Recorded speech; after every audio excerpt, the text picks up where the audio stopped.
निश्चिंत रहिए।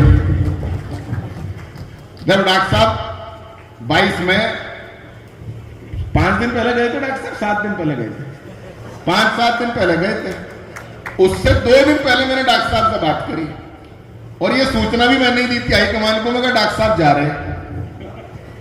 डॉक्टर साहब कहने लगे भाई साहब कैसी बात करे, कसम खाऊं आपकी, मैंने हाथ जोड़े, मेरी ना खाइए कहते। तो डॉक्टर साहब चले गए। राजनीतिक निर्णय था, उसमें कोई मेरी वो नहीं है। हमने कहा क्यों जा रहे हो? खैर डॉक्टर साहब, हो सकता है कई कारण होते। वैसे तो हर घटना उस घड़ी और काल की समय निर्धारित उस पर निर्भर करती है। डॉक्टर साहब, मैं चुनाव जीत गया, मैं मंत्री बन गया, डॉक्टर साहब का मुझे बधाई के लिए फोन आया। राजनीतिक दल अलग हो सकते हैं, हम लोग भाई बड़े भाई, हमारे समाज की परंपरा है, हमारे धर्म की परंपरा निभाते हैं।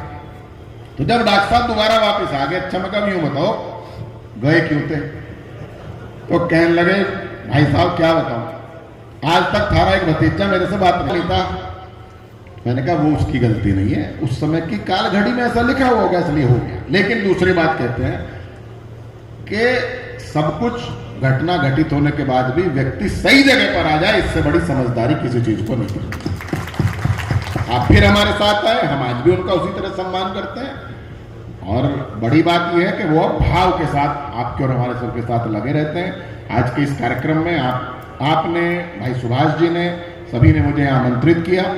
आप सबका मैं हृदय से धन्यवाद करता हूं और विशेष रूप से आप सब लोगों का धन्यवाद कहते पहले, इसलिए इस बार मुख्यमंत्री जी ने कहा था कि इसको वो भी हमारे परिवार के लोग हैं, सब किसी दूसरे परिवारों के लोग नहीं है।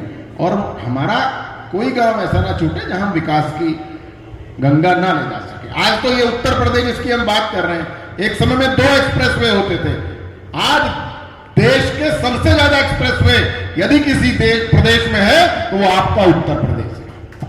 आज देश के अंदर सबसे ज्यादा एयरपोर्ट उत्तर प्रदेश में है और हम सब चीज छोड़ देते हैं, हम तो पश्चिम के लोग हैं। अभी एक ताऊ का मैं इंटरव्यू देख रहा था टीवी पे, उसने कहा कि क्या करोगे 27 में? बोले भाई ना तो हमारी मोटर खुल रही ना हमारी भैंस खुल रही, हमारी बेटी सुरक्षित, हमारी बहू सुरक्षित, हम तो अगले 10 साल योगी को ही रखेंगे, जिसको जो होता वो कर।